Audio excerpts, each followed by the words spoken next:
Di depan matanya, di kehampaan di depannya, lampu jalan melonjak, dan Qin Chen samar-samar menyentuh aturan jalan di tanah leluhur yang gelap ini. Pada saat ini, dia telah mencapai saat yang sangat kritis. Dia samar-samar merasakan lokasi perangkat sumber jiwa iblis, dan lapisan kabut di depannya sedang terkelupas. Oleh karena itu, dia benar-benar mengabaikan Lady Sikong, dan bahkan tidak peduli untuk memperhatikannya. Ini membuat semua orang yang hadir tercengang dan marah. Ini adalah Putri Sikong. Keberadaan seperti itu adalah idola di hati arogansi dan Tianjiao kuat yang tak terhitung jumlahnya di seluruh benua Yu Hitam. Orang-orang yang hadir berasal dari banyak kekuatan klan kegelapan. Jika itu mereka, bahkan jika mereka memiliki urusan penting, mereka akan menurunkannya dan datang menemui Nona Sikong. Dapat dikatakan bahwa di benak setiap orang yang hadir, sama sekali tidak ada yang lebih penting dari Lady Sikong. Tapi bagaimana dengan Qin Chen di depannya? Bagaimana mungkin semua orang tidak terganggu oleh tindakan mengabaikan wanita terhormat Sikong? Ini menunjukkan kemarahan di hati semua orang yang hadir. Lady Sikong adalah dewi di hati banyak orang, dan dia diabaikan oleh orang lain. Ini tidak bisa dimaafkan. Bahkan Peri Shen Huang dan yang lainnya tercengang saat melihat pemandangan seperti itu. Mereka tidak pernah menyangka bahwa Qin Chen bahkan akan mengabaikan Nona Sikong seperti ini, jadi mereka tidak bisa menahan rasa gugup untuknya. Ini adalah benua Yu Hitam. Jika Anda menyinggung Nona Sikong, Anda mungkin tidak akan memiliki tempat di benua Yu Hitam ini. Melihat ekspresi dan tindakan Qin Chen, meskipun Nona Sikong mengerutkan kening dan terkejut sesaat, dia tidak marah, dan matanya malah tertarik. Tidak peduli orang macam apa dia, penglihatannya secara alami luar biasa, dan samar-samar dia bisa melihat beberapa petunjuk. Orang di depannya tidak mencoba untuk pamer, tetapi dia tidak memperhatikannya sama sekali. Tatapan Qin Chen telah terkunci di langit tanah leluhur yang gelap, seolah-olah dia telah melihat melalui kehampaan yang tak ada habisnya dan melihat pergerakan langit di seluruh benua Yu Hitam. Meskipun Lady Sikong berdiri di belakang Qin Chen, dia tampaknya bisa merasakan mata yang terbakar itu, dan bahkan langit dan bumi tidak dapat menghalangi ketajamannya. Mekanisme udara yang tak terlihat itu sepertinya menyatu dengan langit dan bumi. Ini mengejutkan hatinya, dan dia tidak bisa tidak bertanya-tanya, apa yang ada di langit. Lady Sikong juga mengalihkan pandangannya ke langit tak terbatas. Dia melihat kehampaan luas yang gelap gulita. Di kedalaman kehampaan itu adalah dao surgawi dari benua Yu Hitam, yang merupakan aturan tanpa akhir. Dia mencoba melihat beberapa petunjuk dari ini. Namun, dia gagal. Kekosongan itu, seperti jurang kuno, menelan semua mata. Sejenak, kedua belah pihak membeku, membuat seluruh pemandangan tiba-tiba sunyi. Keadaan aneh seperti itu segera membuat seluruh pemandangan aneh. Beberapa Tianjiao kesal, tetapi mereka tidak berani berbicara dengan gegabah. Tapi dari sudut pandang mereka, Nona Sikong jelas dikempiskan oleh Qin Chen, dan bahkan diabaikan, yang membuat Nona Sikong tidak bisa turun dari panggung karena malu, dan Nona Sikong tidak bisa menegurnya karena status mulianya. Ini membuat adegan menjadi canggung dan jalan buntu. Tepat ketika orang ini saling memandang, tidak tahu harus berbuat apa, Pangeran Qilin tiba-tiba mengedipkan mata pada Pangeran Mingye yang ada di sampingnya. Pangeran Mingye mengerti maksud Pangeran Qilin dalam sekejap, dan segera mengambil langkah maju, berteriak pada Qin Chen, sombong, Tuan, melihat Nona Sikong datang, mengapa Anda tidak bergegas dan memberi hormat? Anda sangat berani. Kata-kata Pangeran Mingye langsung memecah suasana beku di tempat kejadian, membuat mata semua orang terfokus pada Pangeran Mingye. Bahkan Lady Sikong terkejut dengan kata-kata ini, dia memalingkan muka dari langit, sedikit mengernyit, dan menoleh untuk melihat Pangeran Mingye. Pandangan ini awalnya merupakan ekspresi ketidakpuasan, tetapi jatuh ke mata Pangeran Mingye, melihat cemberut Lady Sikong, segera membuat darah Pangeran Mingye melonjak. Lady Sikong sebenarnya melihat dirinya sendiri. Panas membara di hatinya tiba-tiba tersulut, dan dia merasakan pikirannya berdengung dan darah melonjak ke langit. Bagaimana dia bisa mendapatkan tatapan dari Nona Sikong, dan cemberut dari Nona Sikong membuatnya berpikir bahwa ini adalah ekspresi ketidakpuasannya terhadap Qin Chen. Orang yang sombong, beraninya kamu mengabaikan Nona Sikong, aku, Pangeran Mingye, akan menantangmu hari ini, sehingga kamu bisa mengetahui akhir dari menjadi sombong. Pada saat ini, Pangeran Mingye benar-benar terpesona oleh darah. Dia mengambil 2 langkah ke depan dan menatap Qin Chen, matanya meledak dengan semangat juang yang tak ada habisnya. Aura pembunuh di tubuh Pangeran Mingye telah diringkas menjadi substansi, dan tersapu seperti lautan luas. Lancang, ucap Fei Evil mengerutkan kening, segera berdiri di belakang Qin Chen, dan berteriak pada Pangeran Mingye. "Tuan, tolong jangan ganggu saya." Ucap Pangeran Mingye menatap Fei Evil dengan mata dingin dan menghina. "Sebagai inspektur tanah suci Sikong, Nona Sikong adalah tuanmu, tapi kamu egois dan bersikap tidak sopan pada Nona Sikong, kamulah yang benar-benar lancang." Banyak diskusi tidak bisa tidak datang dari sekitar. Di mata banyak Tianjiao kuat yang hadir, Fei Evil, sebagai inspektur tanah suci Sikong, tetapi untuk keinginan egoisnya sendiri, mengabaikan putri terhormat Sikong, itu benar-benar tidak tahu malu. Pangeran Mingye melangkah maju selangkah demi selangkah. Di bawah pengawasan semua orang, dia merasakan darahnya mendidih, ingin membunuh Qin Chen di tempat. "Kamu," ucap Fei Evil marah dan matanya dingin. Di tubuh Fei Evil, ada nafas Tianzun yang bergulir melonjak. Jantung Pangeran Mingye berdetak kencang. Meskipun dia tidak sabar untuk menunjukkan wajahnya di depan Lady Sikong, dia telah bertarung melawan Fei Evil sebelumnya, dan dia tahu bahwa dia jauh dari lawan dari Fei Evil. "Jika kamu punya nyali, biarkan anak itu keluar sendiri, apa gunanya bersembunyi di belakang?" "Aku, Pangeran Mingye, hanya karena dia tidak menghormati Nona Sikong, aku akan menantang orang ini hari ini. Jika kamu punya nyali, keluarlah dan bertarung, jangan buat aku memandang rendah dirimu." Ucap Pangeran Mingye berteriak dengan tajam. Wajah Fei Evil jelek, dan dia akan mengeluarkan suara. Pada saat ini, Qin Chen tiba-tiba mengalihkan pandangannya dari melihat ke langit, dan ada cahaya terang bersinar di matanya. Tepat sebelumnya, Lord of Abyss Demon dan dia telah merasakan sesuatu, dan dalam suasana hati yang bahagia, Qin Chen menoleh sedikit, menatap Pangeran Mingye, dan berkata dengan senyum tipis, "Kamu sendiri ingin menantang Ben Shao." Ucap Qin Chen dengan ringan. "Huff, kenapa? Kamu takut?" Ucap Pangeran Mingye mencibir, "Bukan tidak mungkin bagimu untuk takut, selama kamu berlutut di depan Nona Sikong dan aku, bersujud 100 kali kepada Nona Sikong, dan mengakui kesalahanmu, mungkin aku bisa memberimu cara untuk hidup di bawah belas kasihanku yang besar." Mendengar ini, Lady Sikong sedikit mengernyit. Tapi dia tidak banyak bicara, dia hanya menatap Qin Chen dengan rasa ingin tahu, matanya berkedip, seolah dia ingin melihat bagaimana tanggapan Qin Chen. "Hahaha, takut," ucap Qin Chen tersenyum, menunjukkan penghinaan di wajahnya, "hanya karena kamu benar-benar sampah. Bahkan jika aku duduk di sini hari ini dan membiarkanmu membunuhku, kamu tidak dapat membunuhku." Di depan semua orang, tepat di depan Nona Sikong, diremehkan oleh Qin Chen membuat Pangeran Mingye tidak bisa menelan nafas sama sekali. "Bocah bau, aku akan menunjukkan kepadamu betapa mampunya kamu hari ini, dan berani mengatakan hal seperti itu. Hari ini, aku akan membiarkanmu melihat betapa kuatnya dirimu." Ucap Pangeran Mingye menggeram, dan terbang ke langit dengan keras. Di saat ini, di dalam tubuhnya, aura gelap asli melonjak, dan energi darah dilepaskan, dan aura gelap menyembur keluar, dan aura gelapnya yang memancar mengalir deras seperti air terjun. Di langit, napas gelap yang mengerikan membuat dunia terasa gelap, seolah-olah dia berada dalam kegelapan yang tak berujung untuk sesaat. Di depan Nona Sikong, Pangeran Mingye tidak menahan diri. Kekuatan asli dalam tubuhnya didorong secara ekstrim, bahkan jiwa dan darahnya langsung dibakar. Meskipun dia sombong, dia juga tahu bahwa Qin Chen memiliki latar belakang yang luar biasa, jadi dia tentu saja tidak berani terlalu ceroboh.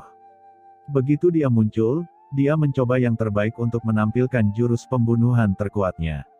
Dalam sekejap, langit dan bumi kacau balau, dan udara gelap yang mengepul naik ke langit, seperti 100 air terjun yang membubung ke langit, dan suara gemuruh tak ada habisnya. Di bawah atmosfer gelap gelombang turbulen, seluruh puncak Tongtian tampak berguncang.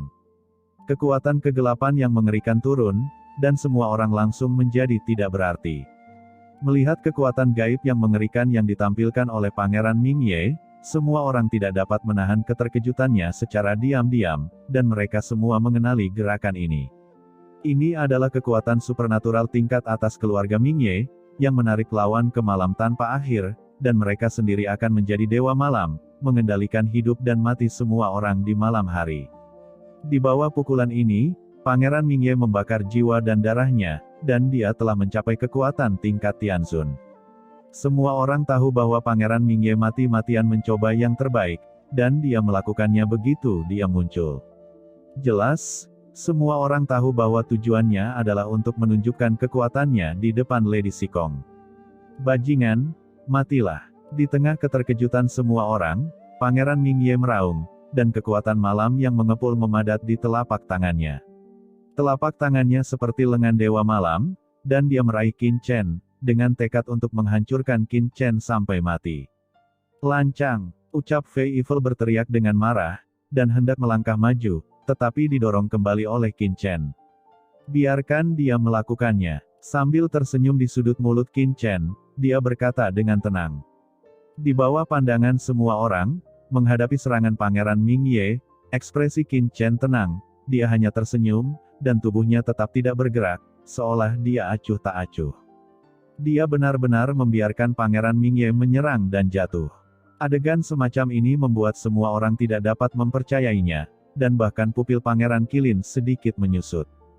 Di bawah pandangan semua orang, ada raungan yang menghancurkan bumi, dan telapak tangan Pangeran Mingye jatuh dengan keras, dan mendarat di Qin Chen dengan keras. Tapi saat berikutnya, ekspresi semua orang membeku. Apa? Ucap beberapa Tianjiao terkejut, dan bahkan mau tidak mau berseru. Mereka melihat telapak tangan Tianzun yang mengerikan dipadatkan oleh Pangeran Mingye, ketika datang ke Qin Chen, tampaknya diblokir oleh kekuatan tak terlihat, dan tidak bisa jatuh sama sekali. Ini tidak mungkin, ucap Pangeran Mingye meraung, wajahnya ganas, dan napasnya terkonsentrasi, mencoba untuk mengalahkan halangan Qin Chen. Tapi di tengah gemuruh, Qin Chen tersenyum di sudut mulutnya, dan tubuhnya berdiri diam. Tidak peduli seberapa keras Pangeran Mingye mencoba, telapak tangannya tetap diam, dan dia tidak bisa jatuh. Hanya mengandalkan kemampuan ini, kamu ingin Ben Sao memohon belas kasihan padamu. Ketidaktahuan itu konyol, ucap Qin Chen menggelengkan kepalanya, matanya datar, tetapi dengan temperamen superior, penuh penghinaan. Kamu, ucap Pangeran Mingye meraung dan ingin mengatakan sesuatu lagi, tetapi Qin Chen tidak repot-repot mendengarkan lagi, dia hanya melambaikan tangannya dengan santai, seolah mencoba mengusir lalat. Dengan keras, raungan yang mengejutkan terdengar, dan telapak tangan besar yang dipadatkan oleh Pangeran Mingye meledak seketika, berubah menjadi kegelapan tak berujung dan bergoyang. Pangeran Mingye terkejut, dengan raungan panjang dan dengungan, dia merasakan niat membunuh yang menakutkan menyebar, dan perisai primitif tiba-tiba muncul di depannya. Perisai mekar dengan rune hitam, melawan di depannya, dan pada saat yang sama sosoknya hendak mundur dengan tergesa-gesa. Namun, sebelum dia mundur jauh, perisai hitam itu sepertinya ditindas oleh kekuatan mengerikan yang tidak bisa dilawan, dan itu mengeluarkan suara berderak, lalu meledak seketika dengan keras. Saat berikutnya, tangan raksasa tak terlihat terbentuk di kehampaan, dan tangan raksasa inilah yang menghancurkan perisai gelap dan langsung menuju Pangeran Mingye. Pangeran Mingye tampak kaget dan marah, dan pedang berwarna gelap muncul di tangannya dalam sekejap. Ketika pedang itu ditembakkan, cahaya pedang itu melintasi langit dan menyapu segala arah, mencoba memotong tangan besar tak terlihat yang dimiliki Qin Chen. Pangeran Mingye menebas dengan pedang, dengan energi yang memancar dan membakar kekuatan hidup. Cahaya pedang yang mengepul melintasi dunia dan berubah menjadi bayangan pedang setinggi 10.000 kaki. Momentumnya begitu besar sehingga tampak seperti dewa pedang yang gelap. Terdengar suara ledakan, Pangeran Mingye menebas tangan besar yang tak terlihat, raungan bergema, dan nafas gelap terciprat, seolah-olah dia telah menebas hal yang paling sulit di dunia. Cahaya pedang yang mencapai langit tidak bisa menembus 1 inci pun, sebaliknya, cahaya pedang tak berujung yang terkondensasi meledak berkeping-keping dalam sekejap, dan menghilang dalam sekejap. Ketika telapak tangan besar itu terjepit, terdengar bunyi klik, dan senjata Tianzun di tangan Pangeran Mingye dipatahkan oleh tangan besar yang tak terlihat itu. Ini mengejutkan semua orang, mata mereka membelalak. Ini adalah harta karun Tianzun. Meskipun itu hanya harta karun Tianzun yang paling umum, itu juga merupakan senjata tingkat Tianzun, bagaimana bisa dihancurkan. Namun, di bawah kekuatan tak tertandingi Qin Chen, apa senjata berharga dari tingkat Tianzun itu? Pecahan harta berharga yang tak terhitung jumlahnya ditembakkan, dan potongan pedang Tianzun ini langsung terkoyak dan hancur. Di tempat, dengan ledakan Pangeran Mingye tidak mengerti apa yang sedang terjadi. Dia ditampar dengan keras ke tanah oleh tangan tak terlihat yang besar ini, dan dalam sekejap, itu seperti ratusan juta gunung kuno menekan tubuhnya dan menghancurkan tulangnya. Terdengar bunyi klik, dan seteguk darah dimuntahkan di tempat, dan tubuhnya berubah bentuk. Dia menjerit sengsara, dan tubuh fisiknya akan hancur. Adegan ini benar-benar mengejutkan, dari awal hingga akhir, Qin Chen hanya melambaikan tangannya dengan ringan, bahkan tidak berdiri, hanya duduk diam di sana, tetapi dalam sekejap, Pangeran Mingye tingkat Raja Pangeran dikalahkan dalam sekejap, itu tak tertahankan. Adegan seperti itu memberi setiap orang dampak yang sangat besar. Bocah di depannya jelas merupakan kebanggaan kaisar. Sebelumnya, semua orang mengira bahwa alasan mengapa Qin Chen begitu sombong adalah karena ada Fei Evil di sekitarnya.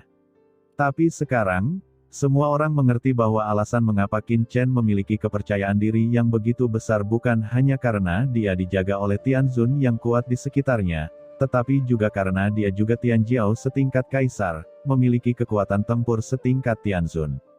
Bahkan Pangeran Qilin terkejut, kekuatannya secara alami luar biasa, tetapi bahkan dia tidak dapat melihat kekuatan sejati Qin Chen saat ini. Tanpa diduga, orang ini juga merupakan seorang di tingkat kaisar. Namun, yang membingungkan Pangeran Qilin adalah bahwa Tianjiao tingkat kaisar sangat jarang, setidaknya di benua Heiyu, tidak mudah untuk muncul, tetapi orang di depannya, dia belum pernah mendengar sebelumnya, yang membuatnya sedikit bingung. Apa asal-usul orang ini? Tidak hanya dia, tetapi Tianjiao kuat lainnya juga terkejut dan curiga. Tianjiao tingkat kaisar begitu langka. Pada dasarnya, meskipun mereka belum pernah melihatnya, setidaknya mereka pernah mendengarnya. Dan bagaimana mungkin seseorang yang tidak mereka kenal tiba-tiba muncul? Dan ketika semua orang bingung, mereka mendengar suara patah tulang di bawah penghancuran tangan besar tak terlihat Qin Chen, tulang seluruh tubuh Pangeran Mingye patah. Tiba-tiba, darah Pangeran Mingye menodai tanah menjadi merah, dan tubuhnya hancur sedikit demi sedikit. Pada saat ini, Pangeran Mingye merasa kematian begitu dekat dengannya, dan dewa kematian tepat di depan matanya. Yang mulia Pangeran Qilin, selamatkan aku. Pada saat ini, Pangeran Mingye akhirnya panik, tidak lagi peduli dengan penampilan dan postur tubuhnya, dan meminta bantuan dari Pangeran Qilin. Pangeran Qilin mengerutkan kening. Dia melirik Nona Sikong dan mengedipkan mata pada Mo Lao di sampingnya. Tuan Mo segera melangkah maju dan berkata dengan suara yang dalam, "Anak muda, kamu harus memaafkan orang lain. Sekarang Nona Sikong ada di sini, tempat ini bukan tempat untuk membunuh. Biarkan Pangeran Mingye pergi." Dia tampak acuh tak acuh, dan berkata kepada Qin Chen dengan sikap seorang senior. "Apakah ini bukan tempat untuk membunuh?" Ucap Qin Chen tersenyum, dan melihat sekeliling, mengapa tuan muda ini berpikir ini adalah tempat yang baik untuk mengubur tulang. Soalnya, tempat ini menghadap ke tanah leluhur yang gelap, dan pemandangannya luar biasa. Jika Anda tertarik, Anda dapat memilikinya. Bagaimana kalau memenuhi keinginannya dan membiarkan dia mengubur tulangnya di sini dan menikmati martabatnya? Kata Qin Chen sambil tersenyum. Semua orang sedikit terkejut. Anak ini, apakah dia gila? Ini adalah Mo Lao, orang kuat veteran Tianzun dengan kultivasi yang luar biasa. Meskipun Qin Chen telah mengalahkan Pangeran Mingye sebelumnya, tapi Mo Lao lebih dari 10 kali lebih kuat dari Pangeran Mingye dalam hal kekuatan. Bahkan jika itu adalah Tianzun biasa, Mo Lao dapat membunuhnya. Orang ini sangat sombong di depan Mo Lao, saya khawatir dia sedikit berlebihan. Tuan, Anda agak sombong. Ucap Mo Lao mengerutkan kening. Sombong? Apakah kamu belum melihat kesombongan yang sebenarnya? Ucap Qin Chen tersenyum, dan menatap Pangeran Mingye dengan santai. Terdengar suara berderak, dan terdengar suara patah tulang. Di bawah tatapan Qin Chen, tulang Pangeran Mingye terus-menerus hancur, dan seluruh tubuhnya seperti genangan lumpur. Yang mulia, Mo Lao, Selamatkan aku. Pada saat ini, Pangeran Mingye benar-benar ketakutan, hidup dan mati bergantung pada pemikiran orang lain. Betapa menakutkannya hal itu, dia tidak bisa menahan diri untuk berteriak. Namun, dengan embusan, Pangeran Mingye hanya ingin berteriak minta tolong, tetapi dia bahkan tidak punya waktu untuk berteriak, dan langsung berubah menjadi kabut darah. Dengan sekali pandang, Qin Chen langsung menggunakan tangannya yang besar dan tak terlihat untuk meremasnya. Tubuhnya terbuka, seluruh tubuhnya terjepit menjadi kabut darah, dan tidak ada tulang yang tersisa. Tubuhnya hancur, dan jiwa Pangeran Mingye bangkit. Tidak, tolong biarkan aku pergi, aku salah. Ucap Pangeran Mingye berkata dengan ngeri, tetapi Qin Chen mengangkat tangannya, dan dengan keras, dia tidak memberinya kesempatan untuk berbicara sama sekali, dan langsung menghancurkan jiwanya, menghilang ke udara. Ketika dia mengangkat tangannya, Qin Chen langsung menahan sumber kegelapan dan kekuatan jiwa yang mengepul. Adegan ini mengejutkan semua orang yang hadir. Mo Lao di samping juga melebarkan matanya, sulit mempercayainya, karena dia tidak pernah menyangka Qin Chen akan benar-benar melakukannya. Dia bahkan tidak punya waktu untuk menyelamatkannya. Pangeran Mingye sudah dihancurkan sampai mati, dan jiwanya terpencar. Hal ini membuat Mo Lao hanya bisa menyaksikan Pangeran Mingye mati secara tragis di tempat. Dan itu di depan Lady Sikong. Kamu sangat berani, ucap Mo Lao sangat marah. Tindakan Qin Chen membuatnya merasa malu. Sebelum kematiannya, Pangeran Mingye meminta bantuannya, tetapi dia gagal menyelamatkannya. Ini setara dengan Qin Chen menantang otoritasnya. Nak, kamu sangat gila, beraninya kamu membunuh orang yang tidak bersalah tanpa pandang bulu di depan Nona Sikong.